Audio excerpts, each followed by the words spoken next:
The dust of the Mojave settled on everything with a fine, gritty impartiality. So that mission It was coated the classified. hangars, the razor wire, and the woman who stepped off the transport bus, her worn duffel bag slung over a shoulder that seemed too slight to carry any real weight. Her name was Alara Vance, and she arrived without fanfare, a civilian ghost materializing at the gates of Marine Corps Air Ground Combat Center 29 Palms. The guards at the gate, two young lance corporals simmering in the heat, watched her approach.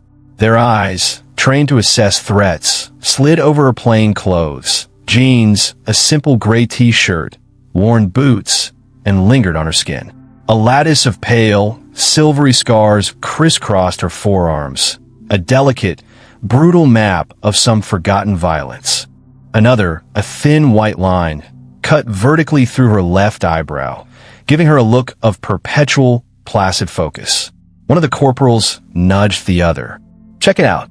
Think she got in a fight with a lawnmower?" he whispered, just loud enough for the wind to carry. The other snickered.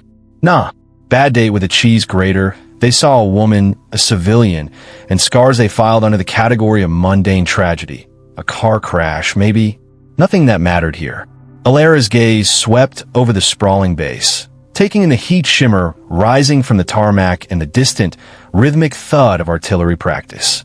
She heard their words, the casual cruelty of youth, but her expression remained unchanged. She was a still point in the swirling wind, her presence as quiet and unassuming as the desert tortoises that hunkered in the shade of the creosote bushes. She presented her papers, her movements economical. The guard's derision cooled slightly as he saw the official letterhead. The orders assigning her as a technical consultant. The term was vague, bureaucratic. In a world of rigid ranks and defined roles, it made her less than a person. It made her a problem. He handed back her ID with a shrug and waved her through, his duty done. She was someone else's problem now. As she walked toward the command building, the weight of 1,000 dismissive glances settled on her. A familiar cloak she had worn many times before. The Marines she passed saw only a fragile-looking woman with damaged skin, an anomaly in their world of hardened uniformity.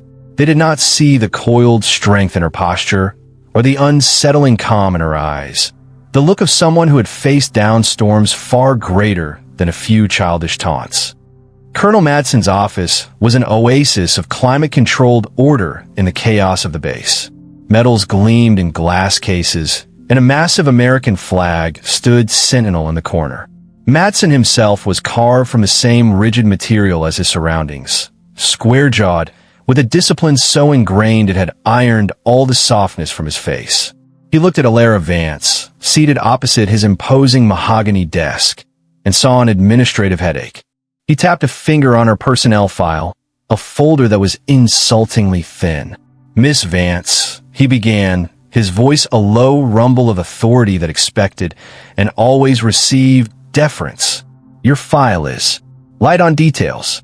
It says you're here to consult on systems integration." He leaned forward, his gaze a deliberate instrument of intimidation. It slid to her scarred forearms, and a flicker of something, pity, condescension, crossed his face before being suppressed.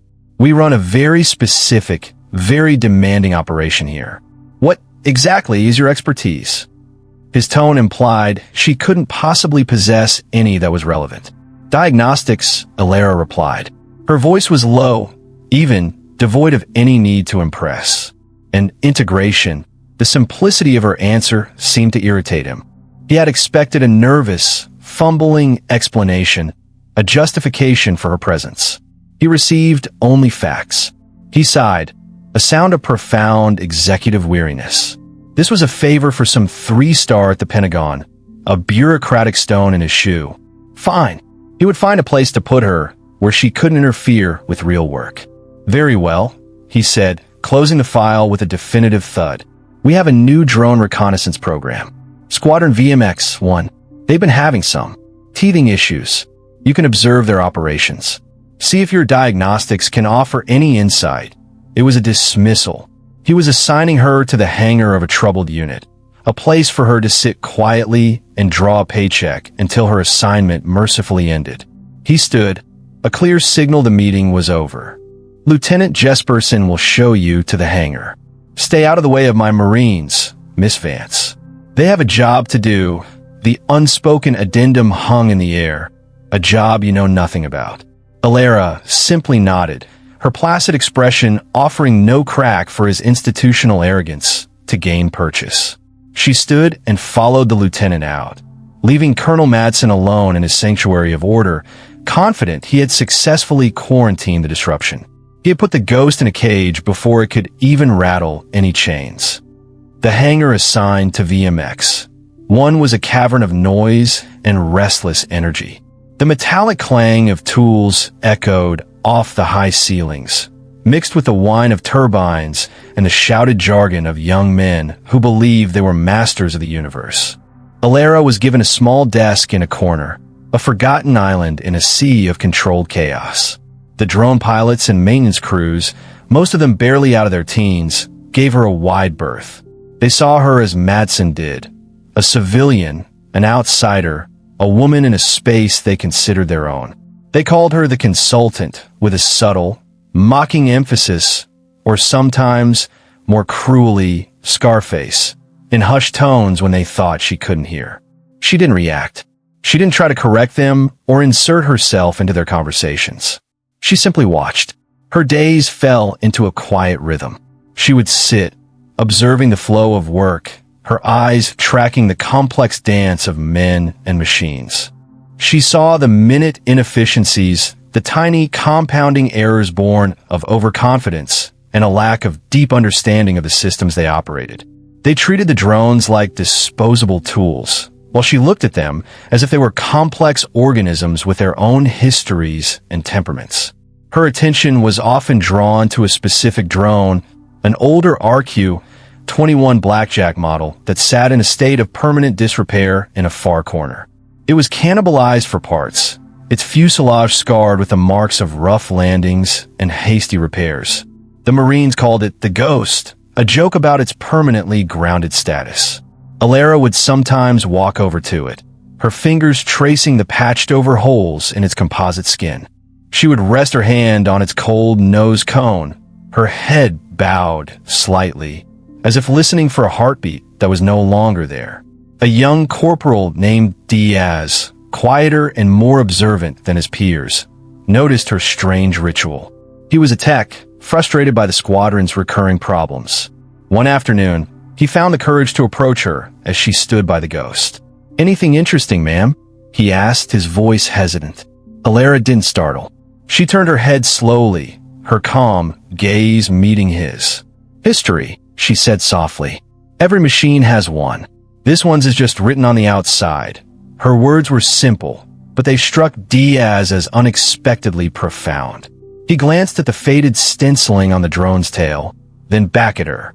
His eyes caught on a tattoo on the inside of her wrist, partially obscured by a thick, puckered scar. It was a single, stylized raven's feather, inked in stark black.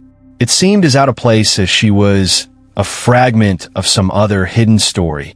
The pressure began to build like a desert thunderstorm, the air growing thick and heavy with expectation. General Thorne, a man whose name was spoken with a mixture of fear and reverence at the Pentagon, was arriving for a 2-day inspection. The centerpiece of his visit was a massive, live-fire training exercise designed to showcase the new Smart Squadron concept, with VMX-1 and its advanced drone capabilities at its core. For Colonel Madsen, this was not just a drill. It was the hinge on which his next promotion would swing. Failure was not an option. The day of the exercise dawned clear and brutally hot.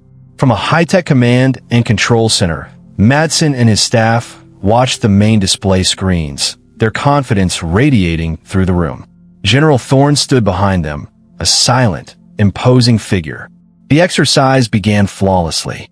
The first wave of MQ-9 Reapers launched, their video feeds painting a perfect, God's-eye view of the training range. Then it happened. The primary feed flickered. A line of garbled code scrolled across the screen. A second drone went dark. Then a third.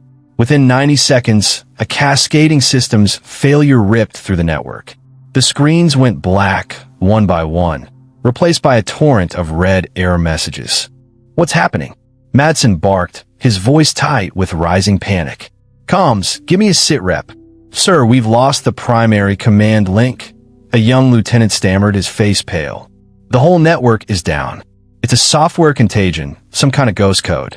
We can't isolate it." The room, once humming with professional confidence, devolved into a frantic scramble. Technicians hammered at keyboards, their commands yielding nothing. Pilots shouted useless updates into dead headsets. The entire multi-million-dollar squadron was flying blind, a flock of deaf and dumb metal birds about to fall from the sky. Colonel Madsen's face was a mask of cold fury, his career evaporating before his eyes. And behind him, General Thorne watched, his expression unreadable, his silence more damning than any reprimand. In her forgotten corner of the hangar, Alara had been monitoring a secondary data stream on a ruggedized laptop. She saw the failure coming 12 seconds before it hit the main command center. She watched the chaos unfold on the monitors, her expression unchanged. She was not panicked. She was focused. As the chaos in the command center reached its crescendo, Alara Vance stood up. She walked from her quiet corner, her steps measured and unhurried, moving directly toward the main systems console at the heart of the room.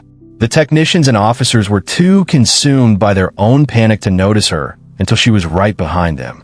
A young, fresh-faced lieutenant, whose name tag read Jesperson, turned and saw her. He put a hand out to stop her, his face a mixture of fear and irritation. "Ma'am, this is a restricted area," he snapped, his voice cracking under the strain. "You need to step away." Alara didn't look at him. Her eyes were fixed on the waterfall of red error codes cascading down the main screen. "I can fix it," she said. Her voice wasn't loud, but it cut through the din like a surgeon's scalpel, precise and absolutely certain. She didn't wait for permission. She reached past the stunned lieutenant and gently moved a junior technician aside. She sat down at the console, and the room seemed to fall silent around her. Her hands moved over the keyboard, and it was not typing, it was a performance. There were no wasted motions, no hesitation. Her fingers danced, a blur of controlled energy, her focus absolute. She wasn't running the standard, failed diagnostics. She was diving deep into the system's core architecture, her commands pulling up lines of raw code that most of the techs had only read about in manuals. The flood of error messages on the screen slowed. The frantic blinking lights on the server racks began to stabilize.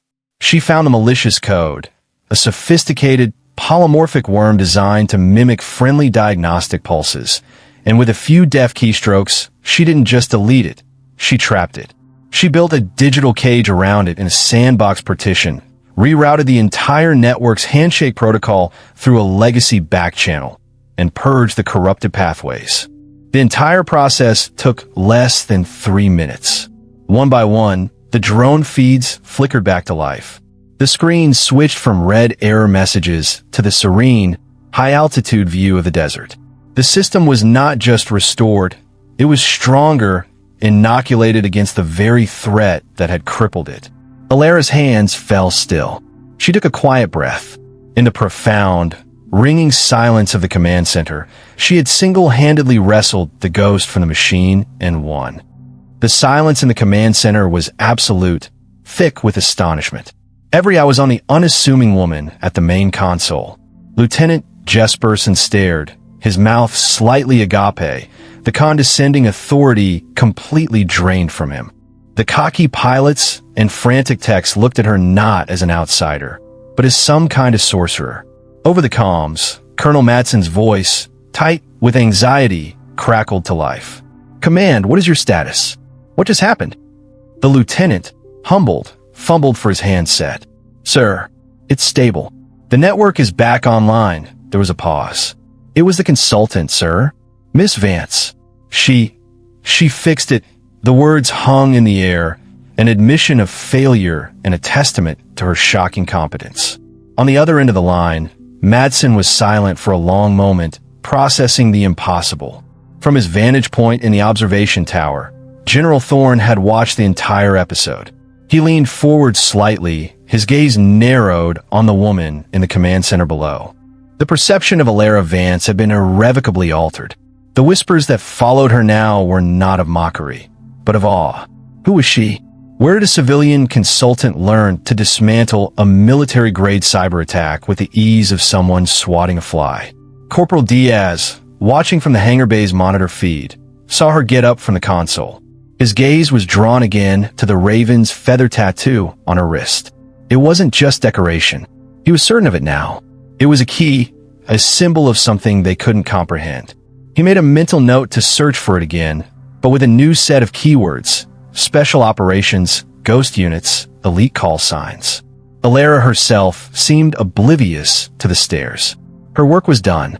She simply stood, gave a slight, almost imperceptible nod to the stunned lieutenant, and walked back to her quiet corner, leaving a room full of highly trained Marines grappling with the sudden, undeniable fact that she was more capable than all of them combined. She sat down at her desk and picked up a cold cup of coffee, as if nothing extraordinary had happened at all. The exercise resumed, but the simulated opposition, controlled by a red team of expert tacticians, adapted. They had failed to cripple the network, so they shifted their attack. A powerful, targeted electronic warfare assault flooded the airwaves, aiming to jam the command and control frequencies. It was a sophisticated, frequency-hopping algorithm that the squadron's standard countermeasures couldn't track. The drone links began to flicker and degrade again. This time, there was no panic. Every head in the command center turned instinctively toward Alara. Colonel Madsen's voice came over the comms again, but his tone was stripped of all its former arrogance. It was now the sound of a desperate commander seeking help from a proven asset. "Vance," he said, the name no longer an accusation, but a plea. "What are we up against?" Alara didn't even look up from her laptop. "It's an old wolfhound protocol," she said, her voice a calm statement of fact. "Aggressive frequency hopping, designed to sever command links in contested airspace." The name Wolfhound drew blank stares from the young Marines. It was archaic, a name from a previous war, a different generation of conflict. But in the observation tower, General Thorne stiffened. He knew the name. It was the call sign for a legendary special operations EW unit, officially long disbanded. How could a civilian consultant know that? "They're too fast for your digital filters," Alara continued. "But they have a weakness. They can't penetrate analog-hardened systems." She looked up, her gaze sweeping across the command center until it landed on Lieutenant Jesperson. "Bring the Ghost online," a wave of protests erupted. "Ma'am, that's the grounded drone," Jesperson said. "It hasn't flown in months. Its systems are a wreck. Its comms package is analog," Alara stated flatly, cutting through the objections. "It's shielded. It's the only thing that will punch through this noise. Power it up." Her authority was now absolute. They scrambled to comply. She guided a young, terrified pilot through the manual pre-flight, her voice a steady, calming presence in his ear. "Ignore the warnings on the main display. Watch your analog gauges.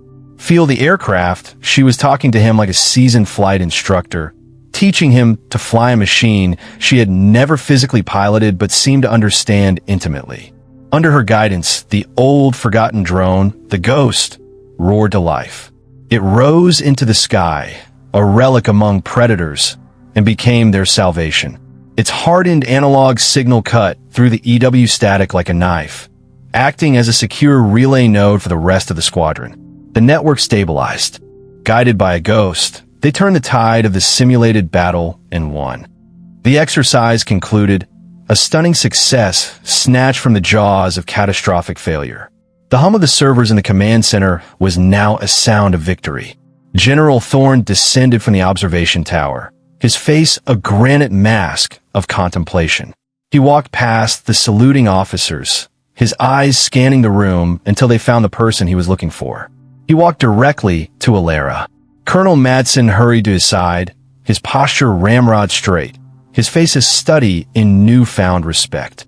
"General Thorne," Madsen said formally.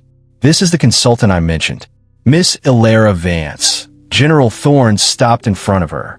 He was a tall man, and he looked down at her not with authority, but with an intense, searching curiosity.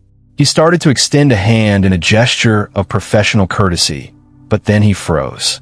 His eyes had fallen on her forearms, on the intricate, silvery web of scars that told a story of violence far beyond a simple accident. His gaze then shifted, drawn by some unseen force to her wrist, to the single black raven's feather tattoo nestled among the damaged skin. The general's blood seemed to drain from his face. His hand, suspended in midair, was slowly, deliberately pulled back. The mask of command shattered, replaced by an expression of profound, heart-stopping shock and something else: reverence. "The ghost of a Najaf," he whispered, his voice so low it was almost lost in the hangar's quiet hum. He wasn't talking about the drone. He was looking at her. His eyes, sharp and intelligent, shot from the tattoo to her face, truly seeing her for the first time. The quiet strength, the unnerving calm, the scar through her eyebrow, it all clicked into place. "Vance," he breathed, the name a question and a confirmation. "Call sign Wraith?" The room, already quiet, went utterly still. The air became thick, heavy. The name Wraith was not from any official roster. It was a legend, a myth whispered in classified briefings and forward operating bases a decade ago. A solo operator from a tier, one unit so secret it was deniable, a ghost who could slip behind enemy lines and dismantle entire insurgent network from the inside out. A phantom credited with dozens of high-value missions before being listed as killed in action during a rescue operation that went sideways. The scars were not a story of misfortune. They were the last known report of a legend, written in flesh. In the ringing silence of the command center, General Thorne's posture shifted. He straightened his back, his shoulders squared, and all the weight of his 4 stars seemed to vanish, replaced by the simple, unadorned respect of one soldier for another. Slowly, with deliberate precision, he brought his hand up to his brow and rendered a sharp, perfect salute. It was not the perfunctory gesture of a superior officer. It was a tribute. He was not saluting a civilian consultant. He was saluting a warrior he, and the rest of the world, thought was long dead. The act was so profound, so unexpected, that it sent a shockwave through the room. Colonel Madsen, his face a kaleidoscope of dawning comprehension and deep, burning shame for his initial dismissal, immediately snapped to attention. His own salute was stiff, a silent apology for his blindness. One by one, compelled by a force greater than regulation, every Marine in the room turned to face Alara Vance. The cocky pilots, the humbled technicians, the stunned lieutenants, they all came to rigid attention. The only sounds were the soft rustle of uniforms, the sharp click of heels on concrete. There were no orders given. It was a spontaneous, unanimous chorus of respect, the highest honor they could bestow. They were saluting a ghost, a legend made real. Alara stood in the eye of this silent, reverent storm. She did not speak. She did not smile or offer any grand gesture. The stoic calm that had been her shield for so long remained unbroken. Her eyes, which had seen so much, met the general's. After a long moment, she gave a single, almost imperceptible nod. It was a quiet acknowledgement, a silent acceptance of their tribute. It was enough. The gesture said everything she would not. "I am here. I see you. Let's move on." The salute was held for a moment longer, a tableau of institutional reversal, before the general lowered his hand and the spell was broken. Alara's departure was as quiet as her arrival, but the atmosphere was fundamentally changed. General Thorne had personally intervened, his quiet words to Colonel Madsen ensuring that Alara's file was now classified at a level that would prevent any future administrative headaches. He saw to it that her next destination, whatever it was, would be reached without obstacle.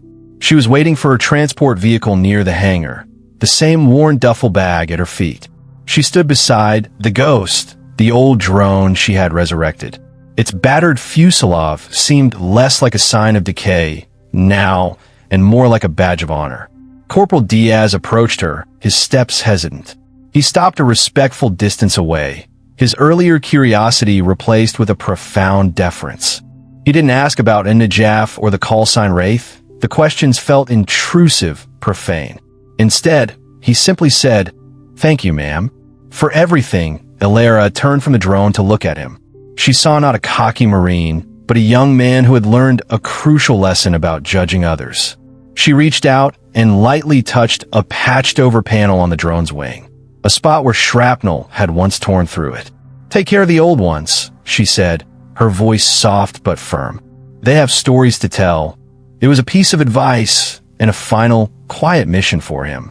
With that, she turned and walked toward the waiting vehicle. She climbed in without a backward glance, leaving the corporal standing in the vast mouth of the hangar.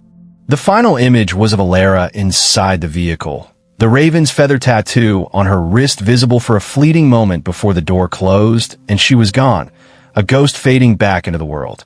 The great hangar door began to slide shut, the afternoon sun narrowing to a single, bright sliver, illuminating the dancing dust motes in the air. The silence that filled the space was no longer dismissive or empty. It was a heavy, thoughtful quiet, imbued with the weight of a legend who had walked among them, unrecognized. The steady, rhythmic hum of the newly robust and integrated systems was the only sound, a quiet testament to the silent strength that had passed through and transformed them all.